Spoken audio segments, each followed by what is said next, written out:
अस्सलाम वालेकुम स्टूडेंट्स, क्या हाल चाल है। इस लेक्चर में मैं आप लोगों के साथ ऑटम 2009 का क्वेश्चन नंबर 7 डिस्कस करूंगा।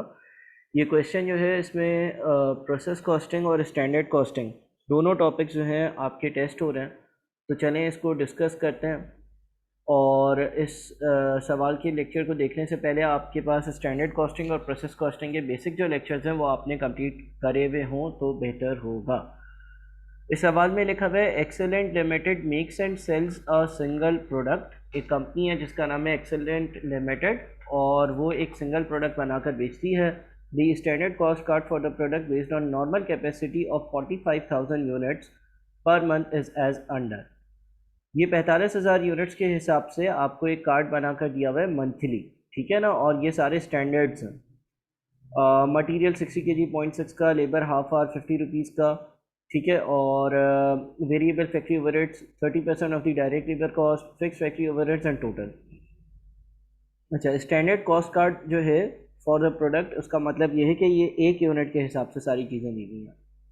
Actual data for the month of August 2009 as follows. Work in process on 1st October 2009, 60% converted units 10,000.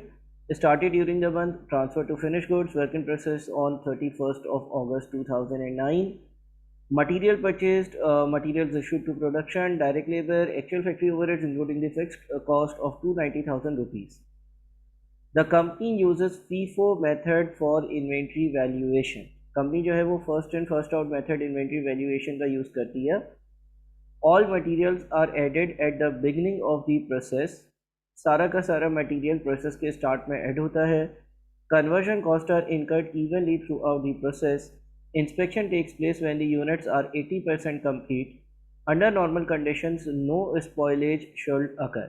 आम हालात में कोई स्पॉइलेज अकर नहीं होती है।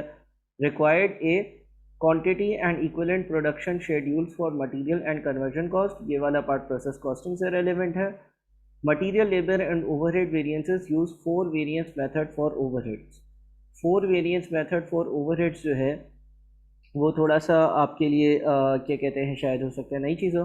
एनीवेज पार्ट ए से हम सॉल्व करते हैं। पार्ट ए के लिए प्रोसेस कॉस्टिंग का आपको एक बेसिक अंडरस्टैंडिंग होनी चाहिए, तो आप पार्ट ए कर सकते हैं। हमें क्वांटिटी और इक्विवेलेंट प्रोडक्शन शेड्यूल बनाना है मटेरियल और कन्वर्जन कॉस्ट का। देखिए, जब हम क्वांटिटी शेड्यूल की बात करते हैं तो हम उसमें ये बताते हैं कि कितनी चीज़ें जो है वो साल के शुरू में इनकम्प्लीट थी, कितनी नई चीज़ों को स्टार्ट किया, कितनी चीज़ें कंप्लीट हुई, कितने लॉसेज हैं, ठीक है। यानी कि एक तरह से प्रोसेस कॉस्टिंग के डेबिट और क्रेडिट साइड पर जो कॉलम्स होते हैं यूनिट्स के, वो बनाने होते हैं। अब इस सवाल में हमारे पास जो है ना वो वर्क इन प्रोसेस का आपके पास एक ओपनिंग है। अगस्त के पहले दिन अगस्त के पहले दिन यानी कि अगस्त के स्टार्ट में आपके पास वर्क इन प्रोसेस जो है उसके 10,000 यूनिट्स थे, ठीक है। वर्क इन प्रोसेस के अगस्त के पहले दिन आपके पास 10,000 यूनिट्स थे। Units started during the month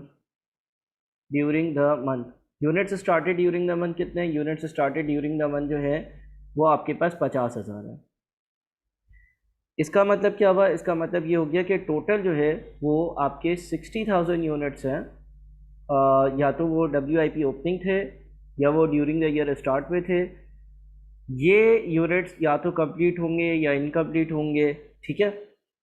अच्छा, तो क्वांटिटी शेड्यूल में सबसे पहले आप बता देते हो भाई कितने WIP के ओपनिंग यूनिट्स हैं और कितने यूनिट्स जो हैं उस पर काम स्टार्ट हुआ है। 10,000 यूनिट्स ओपनिंग में थे, 50,000 पर काम स्टार्ट हुआ है, टोटल 60,000 हो जाते हैं। इसके बाद आप लिखते हो यूनिट्स ट्रांसफर्ड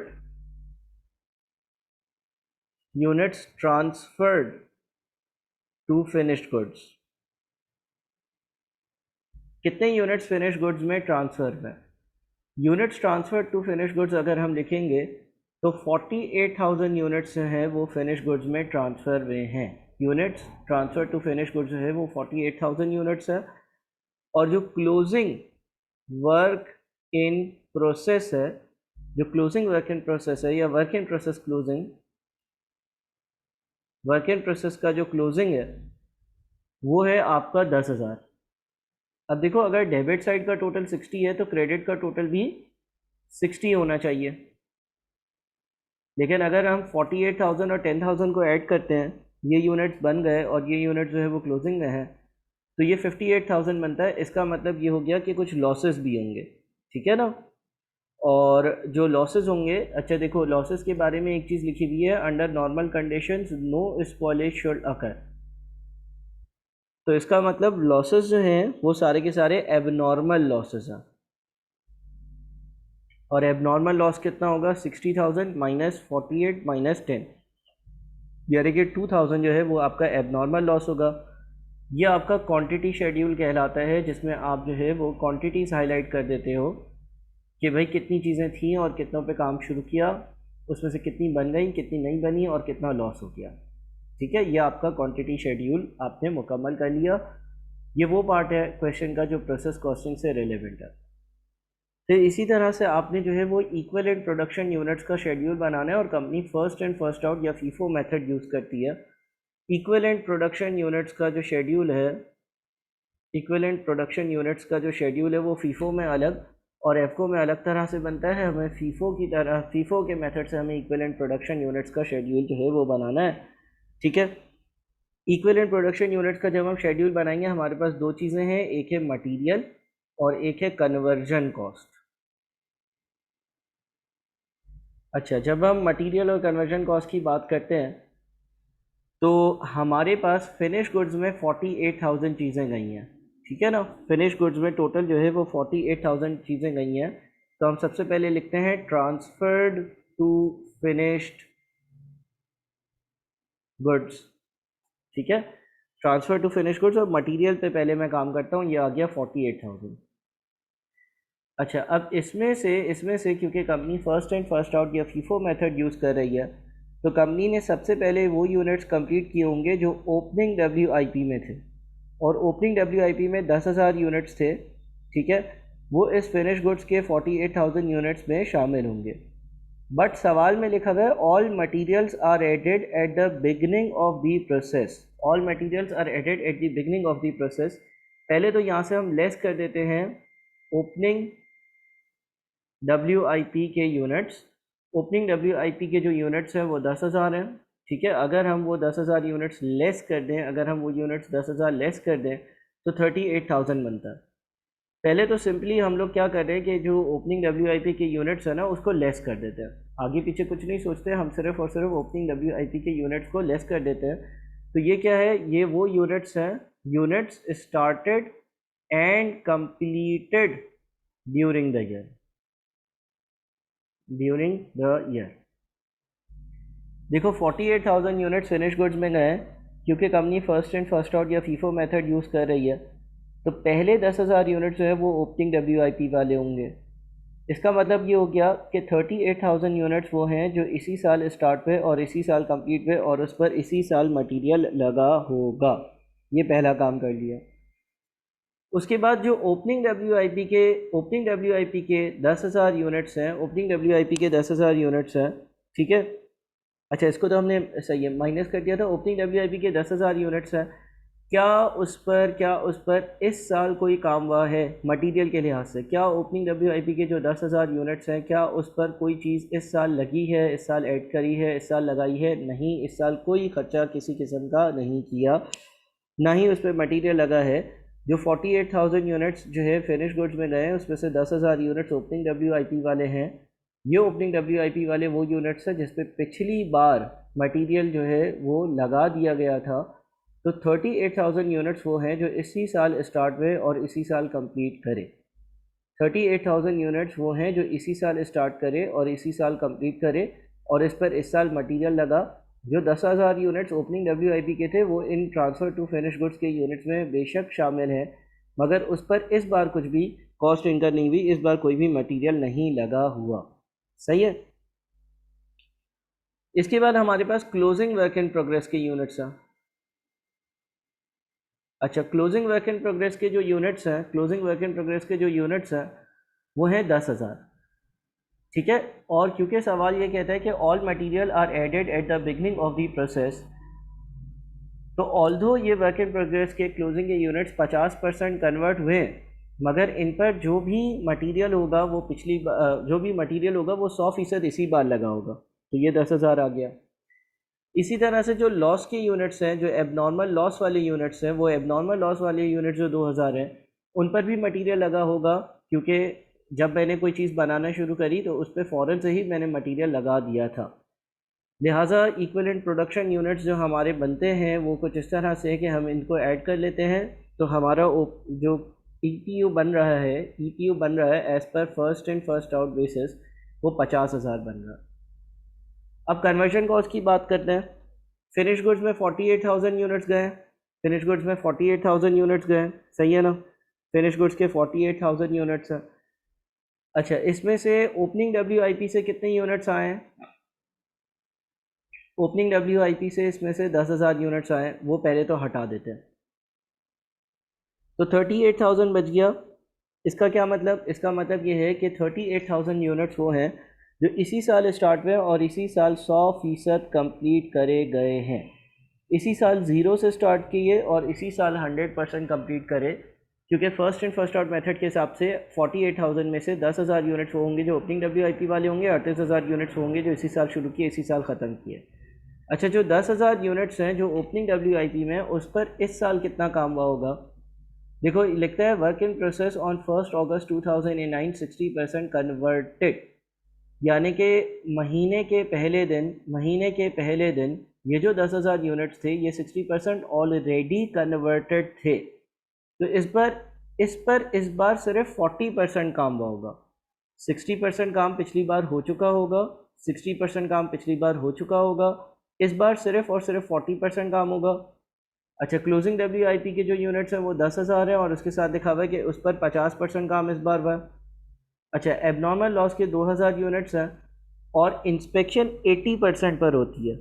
80% पर इंस्पेक्शन होने का मतलब ये है कि जब कोई चीज़ 80% कंप्लीट होती है तो उसको देखा जाता है कि वो सही है या ख़राब है, और अगर ख़राब होती है तो ज़ाहिर है उस पर मज़ीद काम नहीं किया जाएगा। लेकिन 80% तक तो इस पर काम कर लिया होगा, फिर ही जाकर इसकी इंस्पेक्शन हुई होगी और पता चला कि ये ख़राब है। तो हमारे पास जो कन्वर्जन कॉस्ट का EPU आता है वो 48,600 आता है। ठीक है, ये अगेन वो पार्ट था जो प्रोसेस कॉस्टिंग से रेलेवेंट है। आप आराम से अगर दोबारा से इस लेक्चर को देखेंगे तो इस चीज़ को, इन बातों को समझ सकेंगे। आगे मटेरियल के, लेबर के और ओवरहेड्स के वेरिएंसेस ढूंढने थे। जल्दी जल्दी से हम वेरिएंसेस की कैलकुलेशन करते हैं। सबसे पहले मटेरियल का प्राइस वेरिएंस। अब देखो, मैं बहुत बार ये वेरिएंसेस डिस्कस कर चुका हूँ, तो थोड़ा सा मैं जो है वो चीज़ों को शॉर्ट करूँगा। मटेरियल प्राइस वेरिएंस में हम क्या करते थे? मटेरियल प्राइस वेरिएंस में हम actual quantity for actual units multiplied by और ब्रैकेट में standard rate minus actual rate करते थे। स्टैंडर्ड रेट मुझे पता है एज पर स्टैंडर्ड्स 1 किलो 0.6 का आना चाहिए। एक्चुअल रेट मुझे पता है 1 किलो 0.5 का आना चाहिए। अच्छा, actual quantity for actual units कैसे आएगी? एक्चुअली मटेरियल का 1750,000 का खर्चा हुआ है। आप सवाल को अच्छे से रीड करें, वीडियो को पॉज कर और 0.5 का 1 किलो आया है। इसका मतलब एक्चुअल क्वांटिटी जो इस्तेमाल हुई है, वो कोई 3.5 मिलियन है। तो मटेरियल का प्राइस वेरिएंस आएगा actual quantity for actual units, bracket में आएगा स्टैंडर्ड रेट जो है वो 0.6 का है और जो एक्चुअल रेट है वो 0.5 का है। तो ये आ जाता है हमारा 3.5 लाख। ठीक है, 3.5 लाख का मटेरियल का प्राइस वेरिएंस हमारा आ रहा है। आप आराम से अगर इसको देखेंगे तो इसको आप समझ लेंगे, आराम से देखेंगे तो इसमें कोई मसले की बात नहीं है। ठीक है, हमने मटेरियल का जो प्राइस वेरिएंस है वो निकाल लिया। ठीक है, वापस से इसको ज़रा देख लेते हैं कि कोई गलती तो नहीं करी। Material purchase at actual data for the month of October is as follows. अच्छा, एक मिनट, मटेरियल प्राइस वेरिएंस था ना, सही है। मटेरियल परचेज इतना किया है 1750,000 और 0.5 के हिसाब से किया है। ठीक है, तो मेरे ख्याल में हमने मटेरियल प्राइस वेरिएंस जो है वो सही निकाला है। अच्छा, यहाँ पर एक चीज़ और आ रही है, मटेरियल्स इशूड टू प्रोडक्शन, यानी कि इस्तेमाल कितना होगा, वो और ये वैल्यू मैच नहीं कर रही। ठीक है, तो जब हम मटेरियल का प्राइस वेरिएंस निकालते हैं ना, वो जब हम कोई चीज़ ख़रीदते हैं तभी कैलकुलेट कर लेते हैं। तो मटेरियल का प्राइस वेरिएंस जो है वो, ठीक है, हमने जितनी क्वांटिटी परचेज़ करी यानी कि 3.5 मिलियन, हम उस बुनियाद पर कैलकुलेट करेंगे एक्चुअल क्वांटिटी परचेज पर। ठीक है, अच्छा, फिर आता है हमारा मटेरियल का usage variance. Material usage variance कैसे आता है? स्टैंडर्ड रेट और ब्रैकेट में हम लिखते हैं standard quantity for actual units minus actual quantity for actual units as per standards. चलो standard quantity for actual units निकालते हैं। एज पर स्टैंडर्ड एक यूनिट पर 0.6 किलो लगना चाहिए। एज पर स्टैंडर्ड एक यूनिट पर 0.6 किलो लगना चाहिए और हमारा EPU 50,000 है। इसका मतलब इस बार हमने 50,000 यूनिट्स के बराबर का मटेरियल इस्तेमाल किया, यानी कि हमने 0.6 को 50,000 से मल्टीप्लाई किया, तो हमारी जो यूजेज आ रही है वो 30,000 आ रहा है। कोई मसला होगा इसमें। 0.6 पर केजी है। अच्छा, एक मिनट, ये हमारे पास 36 रुपीज़ जो है वो 60 केजी है। सॉरी, 60 केजी है ना, 60 केजी है। एज पर स्टैंडर्ड्स एक यूनिट बनाने पे 60 किलो लगना चाहिए, तो 50,000 यूनिट्स पर 3 मिलियन कंज्यूम होना चाहिए। ठीक है। स्टैंडर्ड रेट यानी कि 0.6 into standard quantity for actual units, इतना इस्तेमाल होना चाहिए, जबकि इस्तेमाल हुआ कितना है? 3100,000। अब देखो यहाँ पर ये याद रखना कि जब मैं यूजेज वेरिएंस कैलकुलेट करता हूँ तो वो जितनी क्वांटिटी यूज़ हुई है प्रोडक्शन में उसकी बेसिस पर करता हूँ। जब मैं मटेरियल प्राइस वेरिएंस कैलकुलेट करता हूँ तो जितना ख़रीदा होता है उस बेसिस पर करता हूँ। तो इसका मतलब ये 60,000 का मेरा एडवर्स आ रहा होगा। इसी तरह फिर लेबर रेट वेरिएंस जो है वो हम निकाल चुके हैं। लेबर रेट वेरिएंस में actual hours for actual units और ब्रैकेट में क्या आता है? Standard rate minus actual rate. अच्छा, actual hours for actual units क्या दिए हुए हैं? एक्चुअली लेबर ने कितने घंटे जो है वो पेमेंट हुई है लेबर को जो पेमेंट हुई होगी वो हुई होगी 1300,000 डिवाइडेड बाई 52। 25,000 घंटे की पेमेंट हुई होगी। तो लेबर का जो रेट वेरिएंस होगा वो होगा actual hours for actual units into standard rate. As per standards मैंने सोचा था कि एक घंटे के 50 रुपये पे करने होंगे, माइनस एक्चुअल रेट। एक्चुअली मैंने 52 रुपीज़ पे किए हैं, विच मीन्स कि मैंने टोटल 50,000 रुपये ज़्यादा पे करे हैं। तो 50,000 रुपये का ये एडवर्स आ गया। इसके बाद लेबर का एफिशिएंसी वेरिएंस, के लेबर कितना ज़्यादा एफिशिएंसी है। लेबर एफिशिएंसी वेरिएंस के लिए स्टैंडर्ड रेट को हम मल्टीप्लाई करते हैं standard hours for actual units minus actual hours for actual units. तो जो मेरा स्टैंडर्ड रेट है लेबर का, जो स्टैंडर्ड रेट है एक घंटे का वो 50 है। ठीक है ना। Standard hours for actual units, actually मैंने कितने यूनिट्स की कन्वर्जन करी है? 48,600। ये मेरा EPO, ये मैं यूज़ करूँगा इसलिए क्योंकि इतने यूनिट्स का कन्वर्जन कॉस्ट के लिहाज से, यानी कि लेबर या ओवरहेड्स के लिहाज से काम हुआ है। और आज पर स्टैंडर्ड्स एक यूनिट 0.45 आवर्स में बनना चाहिए, तो 0.5 से मल्टीप्लाई किया, ये 24,300 आवर्स आते हैं।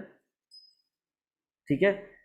स्टैंडर्ड रेट यानी कि 50 इंटू ब्रैकेट में standard hours for actual units minus actual hours for actual units, bracket close, ये आपका 35,000 का एडवर्स आ रहा है।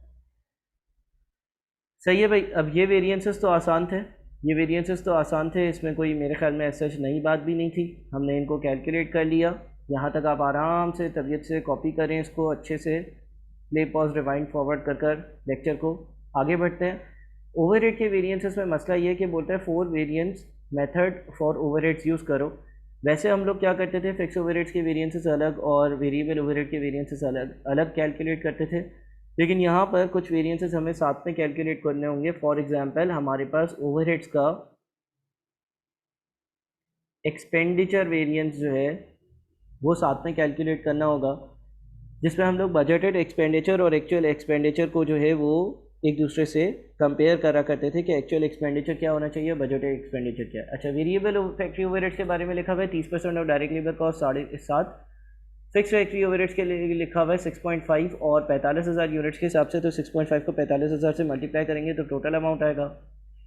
यहाँ पर हमारे पास ओवरहेड्स की इन्फॉर्मेशन क्या है? Actual factory overheads including fix cost of 290,000, 6 lakh रुपये। तो इसका मतलब ये हो गया कि यार हम इसको लेट से जो हमारा एक्चुअल डेटा है उसके हिसाब से हमारे पास फिक्स्ड ओवरहेड्स जो हैं वो हैं 2,90,000। जो हमारे वेरिएबल ओवरहेड्स हैं वो है 6 लाख माइनस 2,90,000 यानी कि 3,10,000। ठीक है, फिक्स्ड ओवरहेड्स 2,90,000, वेरिएबल ओवरहेड 3,10,000, तो टोटल आपके पास जो है वो 6 लाख रुपए आ गया। सही है ना।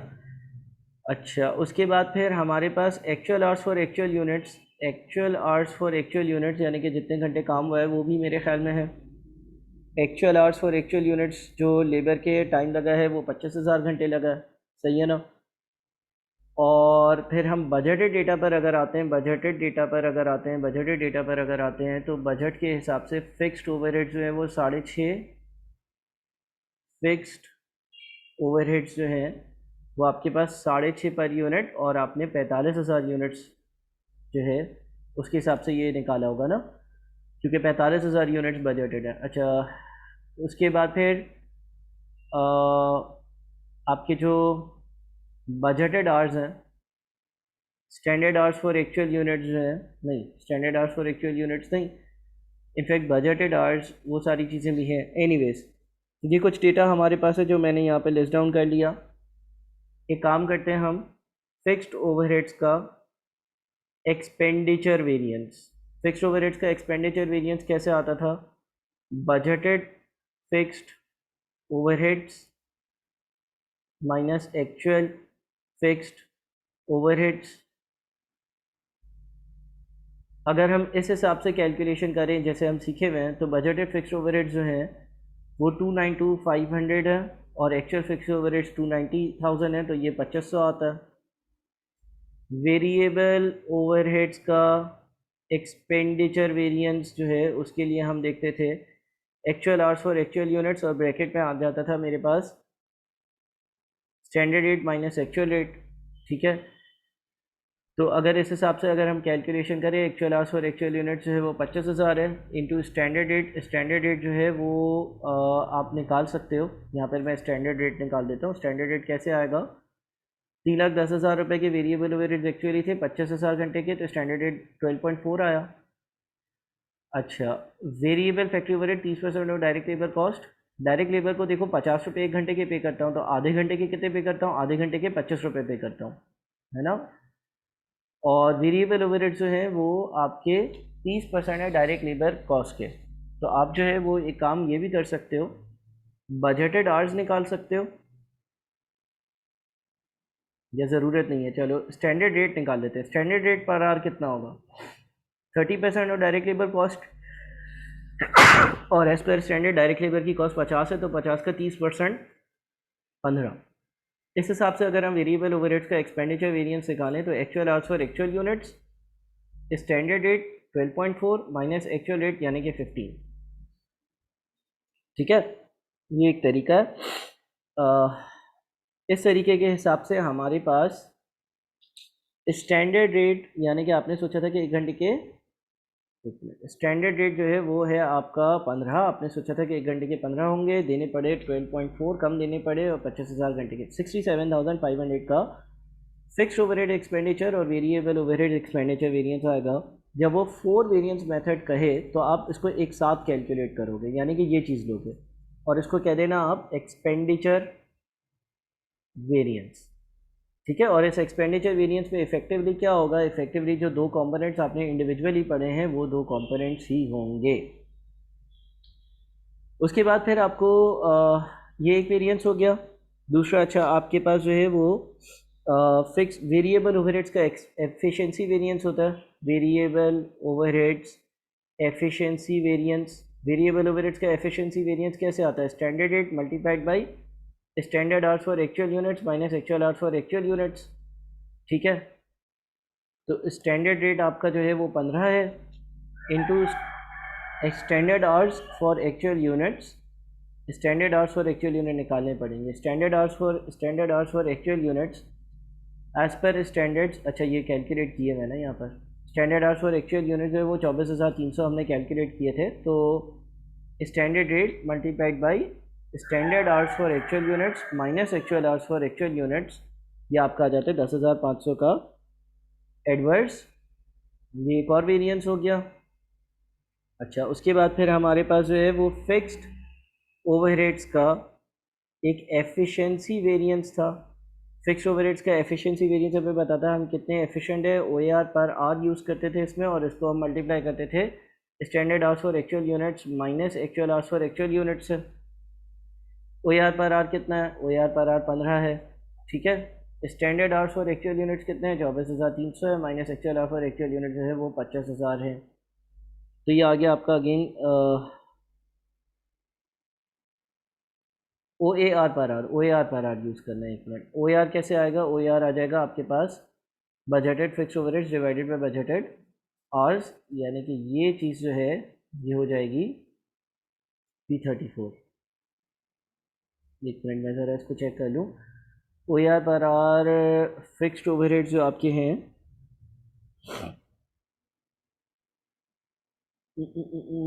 क्या हो रहा है, आपके पास fixed overheads, fix factory overhead 6.5 रुपये एक यूनिट के दिए हुए थे, सही है। तो ये 45,000 यूनिट्स के हैं, और ये आवर्स कितने यूनिट्स के हैं, अच्छा standard hours for actual units नहीं, बजटेड आवर्स लेने होंगे ना। बजटेड आवर्स कितने थे, बजटेड आवर्स जो है वो थे, एक यूनिट आधे घंटे में बनेगा और 45,000 यूनिट्स बनाऊंगा, तो 45,000 इंटू 0.5, यानी कि OAR आपका 13 का आ रहा है, तो ये हो जाएगा आपका